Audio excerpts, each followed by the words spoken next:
After over 100 days, it appears that the NHL lockout could soon be over. Yes, obviously we knew that something was going to happen with this marathon session, but with more from New York, let's send it over to Ryan Rashog. Yeah, guys, we're going to take it a step further. Pierre Lebrun recently reporting the last couple of minutes, the lockout is going to come to an end. The two sides have, in fact, reached an agreement, and there will be hockey this year, Darren. Well, that explains the marathon session that has gone on here in New York City over the past several hours. But we are told that the National Hockey League Players Association and the NHL have reached a tentative agreement that has been confirmed by both sides. So that, again, takes you through all of the work that's been done over the course of this day, the mediation over the course of the week. We knew that they had been focused on some of the issues, the language specific to the debate over the pension. We knew that there needed to be some work done on some of the primary other issues, the open issues, such as the NHL salary cap of the second year, the contract maximums, the CBA term, salary arbitration, all of that. But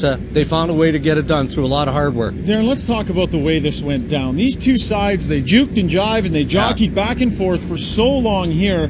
We're not at the 11th hour. A lot of people thought it would go right up to the 11th hour. So what was the impetus for the two sides to get together and not have that mad dash out of the hotel and 5 days of silence? Well, I'll tell you what, one thing that these two sides did have in common was an absolute commitment and a strong appetite to get back onto the ice. Now, there's going to be the hockey fan out there that says, really? Are you serious? I mean, they blew off, the better part of a half season. But both sides were committed to getting the game to a place that was better, perhaps, than existed in the last CBA. The owners fought hard with Commissioner Gary Bettman as its leader financially to put the game in a better place so that all 30 teams could remain viable.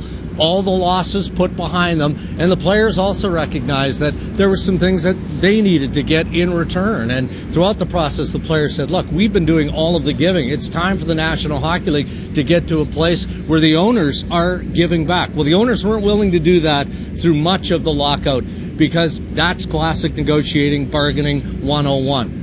But when you establish a deadline, which Commissioner Bettman did, of January 11th, knowing that a 48-game regular season had to be played in terms of starting on January 19th, that was a clear indication to the players that if there was an 11th-hour deal, then this was the time to make it. So at this point, we know that there is a deal. Aaron Ward and Pierre Lebrun are over a couple of blocks away where 16 hours of negotiations were going, and we will get the details to you eventually of who gave where and what it all looked like.